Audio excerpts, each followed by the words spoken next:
Hello and welcome to the Savera. This is Dinkle before you with the significant development coming ahead of Lok Sabha elections.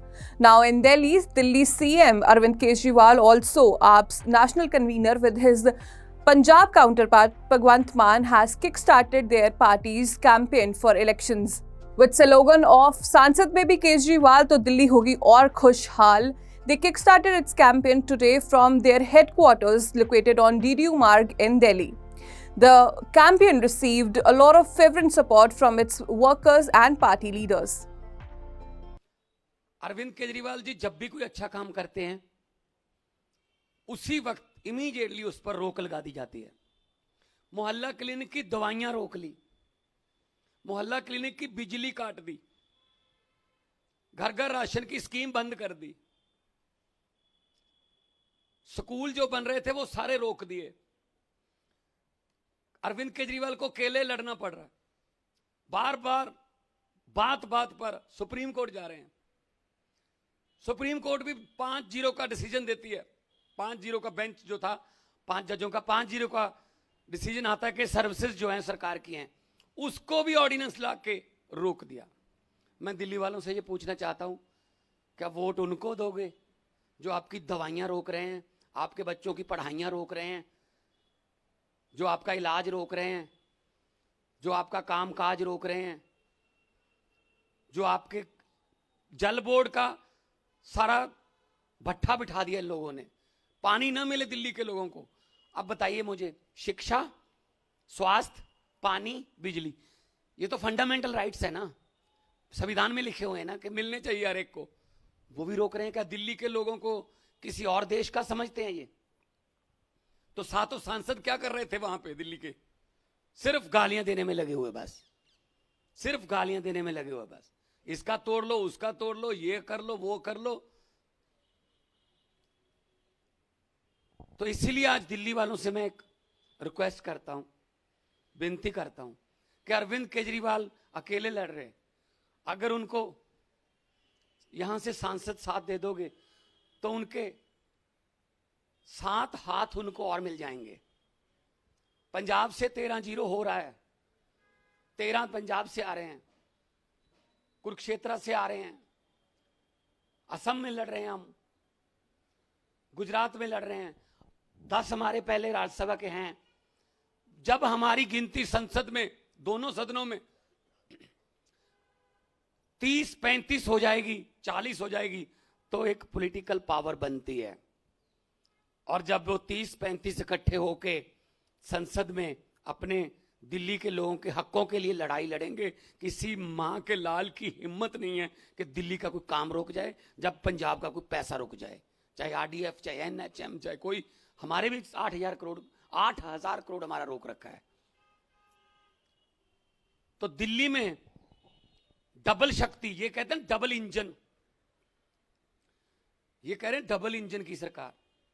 पीछे देखा था पिछले दिनों कठुआ से engine बिना driver के आ गया था, इनके इंजन भी बिना ड्राइवर के हैं, कहीं इधर घूमता है, कोई इधर घूमता है, कोई पटड़ी से उतर जाता है, किसी को उतार देते हैं, यही काम करते हैं और क्या करते हैं।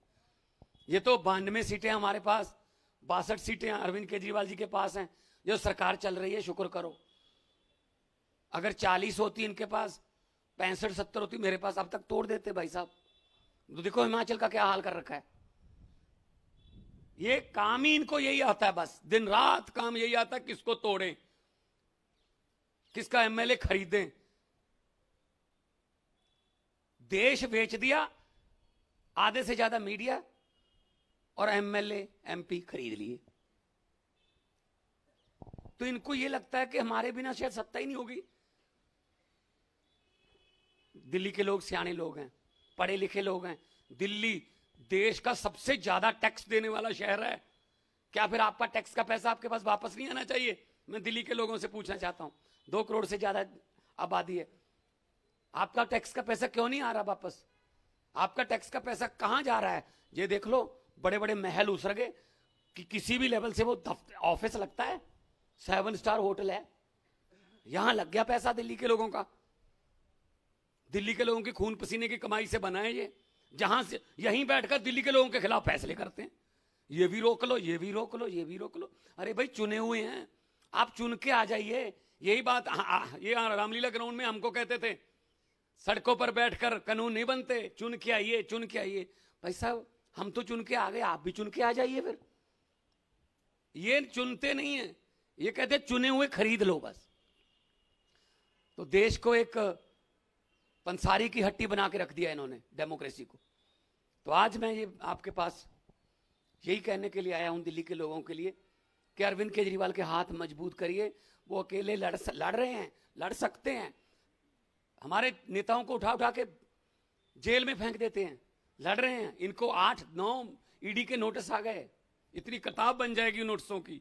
कारण नहीं बताते क्यों बुला रहे हैं, कारण एक ही है, जैसा कि सभी सरकारों को कर रहे हैं। मुझे समझ नहीं आती, तमिलनाडु, बंगाल, केरला, दिल्ली और पंजाब, इनके गवर्नर ही मुख्यमंत्री को चिट्ठियां क्यों लिखते हैं? कभी यूपी वाले गवर्नर ने चिट्ठी क्यों नहीं लिखी योगी को कि कितना कर्जा ले लिया जी आपने, क्या कर रहे हो, लॉ एंड ऑर्डर का क्या हाल है? गुजरात वाले ने क्यों नहीं लिखी? क्या इन पे कोई अलग से पेंट करवा रखा है इन स्टेटों में? कोई अलग झंडा है इन पे स्टेटों का? एक ही झंडा है, तिरंगा झंडा है। सबसे ज्यादा कुर्बानियां देने वाले जो हैं वो देशभक्त लोग इन स्टेटों में भी रहते हैं।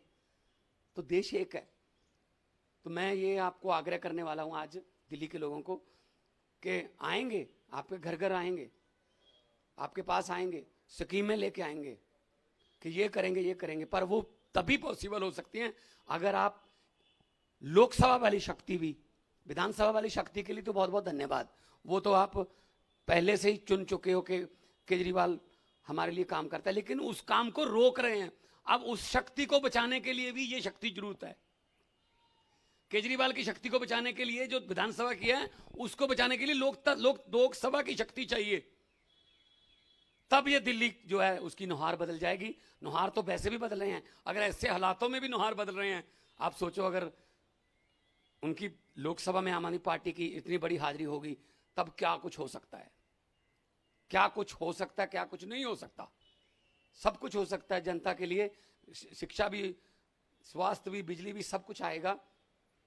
साथ की साथ जो है वो दिल्ली से सीटें, वो इस बार गिनती जो है वो जब होगी, जिस दिन काउंटिंग होगी, तो खबर अच्छी आनी चाहिए कि दिल्ली में पहला रुझान आम आदमी पार्टी के पक्ष में, दूसरा भी आम आदमी पार्टी के पक्ष में। ये क्या हो रहा है, ये तो तब्दीली है। 8-8:15 बजे आप कहने लग जाते हुए था कि ये तो बदलाव है, ये तो बदलाव है।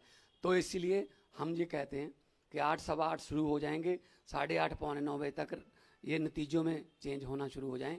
एक तरफ बम्पर वोटिंग हो, झाड़ू सफाई करने के लिए है, और ये सब जो गंदगी है ना, ये साफ करो।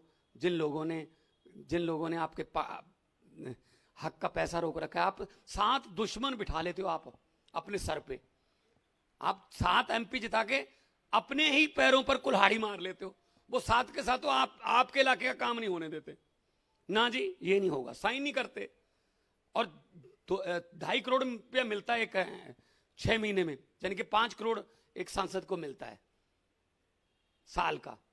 कहां खर्च हुआ बताएंगे? इसीलिए तो टिकटें कटी हैं फिर सबकी। अब और देंगे, अब नए दे हैं। तो इसीलिए हम कह रहे हैं, हम काम करना जानते हैं, तजर्बा भी हो गया, सब कुछ हो गया। आप दिल्ली के लोगों को, 2 करोड़ लोगों को फिर मेरा आह्वान है कि इस बार संसद में भी केजरीवाल, तभी बनेगी दिल्ली और खुशहाल। ये हमारा नारा है। और ये हम आपसे वादा करते हैं कि हम पैसे कमाने या कोई घोटाले करने वाले नहीं हैं। हम तो अलग अलग फील्ड से आए हुए लोग हैं। जनता की सेवा जितनी मर्जी करवा लो, उसके लिए हम थकते नहीं हैं। तो दिल्ली से अगर 7 सीटें आएंगी तो राजधानी जो है, देश की राजधानी में 7 सीटें आएंगी तो बहुत बड़ी शक्ति एक आम आदमी पार्टी के रूप में देश में उभरेगी। और आने वाले दिनों में कोई पता नहीं क्या होता है। जी जनता जनार्दन है, पब्लिक जिसको चाहे बंदा अर्श पर, लोग जिसे चाहें आदमी फर्श पर। आम आदमी पार्टी का दिल्ली का लोकसभा कैंपेन लॉन्च हो रहा है। इस मौके पे स्पेशली मेरे छोटे भाई और पंजाब के मुख्यमंत्री भगवंत मान साहब दिल्ली आए हैं। मैं उनका तहे दिल से दिल्ली में स्वागत भी करता हूं। और आपने उनके विचार सुने इस लॉन्च के मौके पे। हमारा लॉन्च का स्लोगन है, संसद में भी केजरीवाल, तभी दिल्ली होगी और खुशहाल। आज से 12 साल पहले आम आदमी पार्टी बनी थी और लगभग 10-11 साल पहले दिल्ली के लोगों ने ढेर सारा प्यार देके, विश्वास करके हम लोगों को भारी बहुमत देके जिताया था। आम आदमी पार्टी की सरकार बनाई थी। हम बहुत छोटे लोग हैं, मामूली लोग हैं, लेकिन दिल्ली के लोगों ने जितना प्यार और विश्वास हमें दिया है और इतनी बड़ी जिम्मेदारी दे दी। मैंने हमेशा कहा है कि मैं दिल्ली के लोगों का हमेशा एहसानमंद रहूंगा कि इस छोटे से आदमी को इतनी बड़ी जिम्मेदारी देके इतनी बड़ी कुर्सी पे बिठा दिया। 7 जन्म तक भी दिल्ली वालों की सेवा करता रहूं तो उनके एहसान नहीं चुका सकता मैं। मैंने भी पूरी कोशिश की है, कभी भी अपने आप को मुख्यमंत्री नहीं समझा। मैंने पूरी कोशिश की है दिल्ली के हर परिवार का बेटा बनके, हर परिवार का हिस्सा बनके, हर परिवार का, दिल्ली में 2 करोड़ 2.5 करोड़ लोग रहते हैं, हर परिवार का हिस्सा बनके उनके परिवार की मुश्किलों को दूर करने की कोशिश की है, हर परिवार का सहारा बनने की कोशिश की है। दिल्ली में किसी भी परिवार में कोई बीमार होता है तो तकलीफ यहां होती है। मैं अभी देख रहा था 2 दिन पहले एक टीवी चैनल वाला एक बूढ़ी महिला से पूछ रहा था और वो बूढ़ी महिला कह रही थी कि केजरीवाल की वजह से मेरी जान बच गई। उसने पूछा कैसे? वो अम्मा बोली मेरी बाईपास सर्जरी हुई है, 8 लाख रुपए का खर्चा था, मेरा बेटा 10-15 हजार रुपए महीना भी नहीं कमाता, वो तो नहीं भुगत सकता था। केजरीवाल के अस्पताल में मेरा सारा इलाज मुफ्त हो गया, एक पैसा नहीं देना पड़ा। आज मैं जिंदा हूं तो केवल केजरीवाल की वजह से जिंदा हूं। मैं उस अम्मा को कहना चाहता हूं कि मां, आपने हमें बहुत बड़ा आशीर्वाद दिया है। आज मैं जहां पे हूं आप ही की वजह से हूं, तो जो कुछ भी कर रहा हूं ये मेरा फर्ज है। हर दिल्ली वाले के परिवार को मैं किस तरह से मदद करूं, किस तरह से उनके परिवार की मुश्किलों को दूर करूं, ये मेरी कोशिश रहती है। दिल्ली के हर बच्चे को मेरी कोशिश है कि जैसी पढ़ाई मेरे बच्चों को मिली, जैसी अच्छी पढ़ाई मेरे बच्चों को मिली, इस देश ने मेरे बच्चों को अच्छी पढ़ाई दी, वैसी ही अच्छी पढ़ाई हर बच्चे को मिलनी चाहिए। मेरी कोशिश है कि जैसा इलाज मेरे को मिलता है जब मैं बीमार होता हूं, मेरे को भगवान ने बहुत कुछ दिया है, जैसा इलाज मेरे को मिलता है ऐसा इलाज मेरे दिल्ली के हर गरीब से गरीब आदमी को भी मिलना चाहिए। पैसे की कमी की वजह से कोई भी वो नहीं रहना चाहिए। आज दिल्ली में 24 घंटे बिजली मिलती है। पूरे देश में केवल 2 स्टेट हैं जहां 24 घंटे बिजली आती है, केवल दिल्ली और पंजाब। बाकी किसी स्टेट में 24 घंटे लंबे लंबे पावर कट लगते हैं। इंडस्ट्री को बिजली नहीं मिलती, कॉमर्शियल वालों को बिजली नहीं मिलती, घरों को बिजली 7-7, 8-8 घंटे के पावर कट लगते हैं पूरे देश में। केवल दिल्ली और पंजाब में पूरी बिजली आती है। आज दिल्ली और पंजाब 2 स्टेट केवल ऐसे हैं जहां पे आपको फ्री बिजली मिलती है। बाकी पूरे देश में इतनी महंगी बिजली, कईयों की तो पूरी तनख्वाह निकल जाती है बिजली के बिल देने में। बहुत काम किए। ये जो पर्चा अभी लॉन्च किया, ये पर्चा अब घर घर बांटने जाएंगे हमारे कार्यकर्ता, इसमें सारे काम लिखे हैं। लेकिन जब मैं ये काम कर रहा था तो ये बीजेपी वाले, एलजी साहब और केंद्र सरकार आपके सारे काम रोकने की कोशिश करते हैं। हर काम जो मैं आपके लिए अच्छा करने की कोशिश करता हूं, हर काम ये लोग रोकने की कोशिश करते हैं। क्यों? ये लोग नफरत करते हैं आपसे। ये दिल्ली के 2 करोड़ लोगों से नफरत करते हैं, और नफरत इसलिए करते हैं क्योंकि आपने इतनी जुर्रत की कि आपने 3 बार दिल्ली के एक छोटे से आदमी को, एक मामूली आदमी को दिल्ली का मुख्यमंत्री बना दिया। ये आपका कसूर है। आप लोगों ने 3 बार एक मामूली आदमी को दिल्ली की कुर्सी पे क्यों बिठा दिया? इसलिए बीजेपी वाले, एलजी और केंद्र सरकार आपसे नफरत करते हैं, बदला निकाल रहे हैं वो। याद करो, आज से 6-7 साल पहले जब मैं दिल्ली के मोहल्ला क्लिनिक बना रहा था, उस समय एमसीडी के अंदर बीजेपी की सरकार थी। मेरे बने बनाए मोहल्ला क्लिनिक बुलडोजर भेज के इन्होंने तोड़ दिए दिल्ली के अंदर। सरकारी मोहल्ला क्लिनिक दिल्ली सरकार ने बनाए, एमसीडी में बीजेपी की सरकार थी, एमसीडी वालों ने बुलडोजर भेज के दिल्ली के मोहल्ला क्लिनिक तोड़ दिए। इतने गंदे लोग कौन हो सकते हैं? जब मैं दिल्ली में जगह जगह सीसीटीवी कैमरे लगा रहा था, आज फक्र है हर दिल्ली वाले को। पूरी दुनिया में, ये मैं नहीं कह रहा, फोर्ब्स मैगजीन, इंटरनेशनल मैगजीन ने 2021 में बोला है कि पूरे दुनिया के अंदर सबसे ज्यादा सीसीटीवी कैमरे की डेंसिटी दिल्ली के अंदर है। 5 साल के अंदर दिल्ली में सबसे ज्यादा सीसीटीवी कैमरे लगवा दिए हमने। जब मैं सीसीटीवी कैमरे मैंने लगाने चालू किए तो एलजी साहब ने फाइल रोक दी, मेरे को सीसीटीवी कैमरे नहीं लगाने दिए। तब मैं, गोपाल राय, मनीष सिसोदिया और सत्येंद्र जैन एलजी साहब के घर के अंदर घुस के उनके कमरे में 10 दिन तक हमने धरना दिया था, याद करो। तब उस टाइम इन्होंने कैमरे लगाने की फाइल पास की थी। हम घर घर राशन देना चाहते थे, इन्होंने राशन की फाइल रोक ली।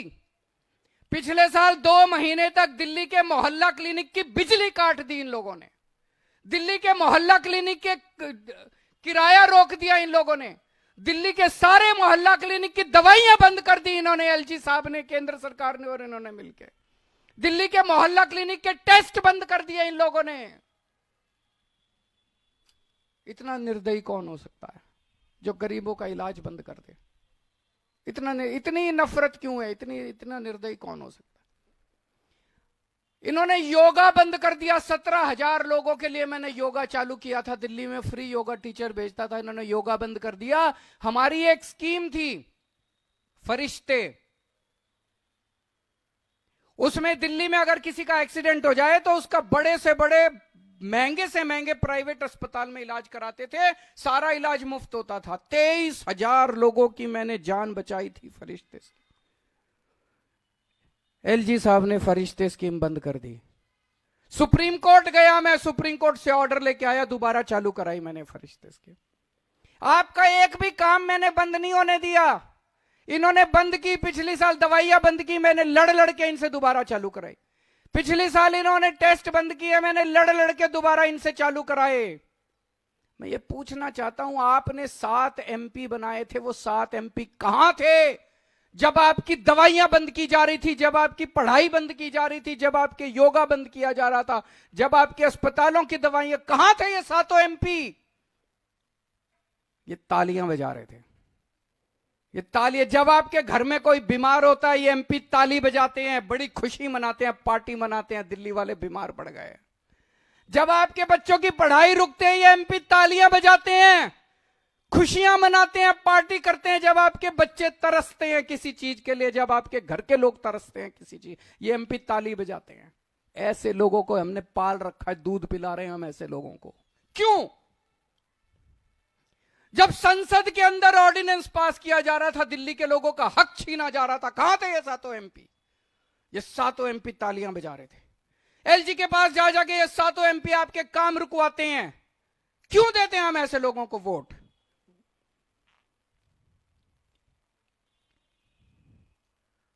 कल मैंने बिजली सब्सिडी पास की है कैबिनेट में, मैं आपको बता नहीं सकता कितना लड़ना पड़ा है मेरे को। ये चाहते हैं, मैं ये कहता हूं भाई हम अच्छे काम कर रहे हैं, तुम भी करो। हमने दिल्ली में 24 घंटे बिजली कर दी, तुम क्यों नहीं करते? तुम भी करो, यूपी में करो, मध्य प्रदेश में करो, जहां जहां, राजस्थान में करो, जहां जहां तुम्हारी सरकार है तुम करो, गुजरात में करो। हमने बिजली मुफ्त कर दी, तुम भी करो। कह रहे ना हम तो नहीं करेंगे, तेरे को भी नहीं करने देंगे। बड़ी मुश्किल से, मैं बता नहीं सकता दिल्ली वालों मैंने कितनी मुश्किल से तुम्हारी बिजली सब्सिडी पास कराई है। अगले 1 साल के लिए अब आपको मुझे बिजली फ्री मिलती रहेगी। आज मैं अकेला लड़ रहा हूं इन लोगों से, एलजी से अकेला लड़ रहा हूं, बीजेपी वालों से अकेला लड़ रहा हूं, इन 7 सांसदों से अकेला लड़ रहा हूं, केंद्र सरकार से अकेला लड़ रहा हूं। आप मेरे को बेटा मानते हो, आपने मेरे को बेटा बोला है, अगर आपने मेरे को बेटा बोला है तो अपने बेटे को अकेला तो नहीं छोड़ोगे इस तरह। आज मैं आप लोगों से निवेदन कर रहा हूं, अपील कर रहा हूं कि अपने बेटे को मजबूत करो। आपने मेरे को 70 में से एक बार 67 सीट दी, मेरे को मजबूत किया। दूसरी बात, 70 में से 62 सीट दी, मेरे हाथ मजबूत किए विधानसभा के अंदर। मैं बड़ा शुक्रगुजार हूं। आज ये जो मैं इनसे लड़ पा रहा हूं थोड़ा बहुत, ये इसी वजह से लड़ पा रहा हूं। जो भी थोड़े बहुत काम कर पा रहा हूं इसी वजह से काम कर पा रहा हूं, क्योंकि आपने इतना भारी बहुमत दिया था। अगर आपने 70 में से 40 सीट दी होती, ये बीजेपी वाले सरकार तोड़ देते, गिरा देते, खरीद लेते, डरा देते मेरे एमएलए को। ये तो आपकी दुआ है, आपकी कृपा है, आपका आशीर्वाद है, आपका प्यार है कि आपने 70 में से 62 सीट दी। इसी तरह से जैसे आपने विधानसभा में मेरे हाथ मजबूत किए, अब संसद में मेरे हाथ मजबूत कर दो। संसद में मेरे को 7 एमपी दे दो, जो इंडिया गठबंधन के हैं 7 एमपी दे दो। ये 7 एमपी मेरे 7 बड़े बड़े हाथ बन के काम करेंगे। अगली बार एलजी काम रोकेगा, ये 7 काम करा के लाएंगे। अगली बार अगर केंद्र सरकार काम रोकेगी, ये 7 काम करवा के लाएंगे। अगली बार संसद के अंदर आपके हक मारे जाएंगे, ये 7 एमपी संसद में उठ के आपकी आवाज बनेंगे। मैं आज आपसे यही मांगने के लिए आया हूं, ये 7 एमपी अगर हमारे आ गए तो आपके बेटे के हाथ मजबूत होंगे, किसी की हिम्मत नहीं होगी कि आपके काम रोक पाए। और ये तो कहते हुए घूम रहे हैं चारों तरफ, हमारी 370 आ रही है, हमारी 370 आ रही है, हमें नहीं चाहिए दिल्ली वाले। आपकी जरूरत ही नहीं इनको। खुलेआम कह रहे हैं 370 आ रही है, हमारी 370 आ रही है। इनको दिल्ली वालों के वोट चाहिए ही नहीं, इनको दिल्ली के सांसद चाहिए ही नहीं। मेरे को चाहिए आप, मेरे को आपकी जरूरत है, मेरे को दिल्ली वालों की जरूरत है, मेरे को दिल्ली वाले चाहिए, मेरे को दिल्ली के 2.5 करोड़ लोग चाहिए, मेरे को उनसे प्यार है। Addressing the gathering, Arvind Kejriwal emphasized his government to serving the people of Delhi, whom he regards as his family. He reiterated the party's vision for prosperous Delhi with his representation in the parliament. Meanwhile, Punjab Chief Minister Bhagwant Mann expressed confidence in AAP's electoral prospects, predicting a resounding victory of 13-0 in Lok Sabha polls, predicting a resounding victory of 13 seats in Lok Sabha polls in favor of the party. He accused the central government of obstructing the work of AAP government in Delhi and withholding funds of Punjab. AAP has outlined a comprehensive strategy for the campaign with a focus on highlighting the achievements of its government in Delhi and Punjab. Pamphlets detailing the party's accomplishments will be distributed by workers during the campaigning. In collaboration with India Bloc partner Congress, AAP has finalized a seat-sharing arrangement for elections in Delhi, Gujarat and Haryana. While the AAP will contest 4 Lok Sabha seats in Delhi, Congress will field candidates in the remaining 3.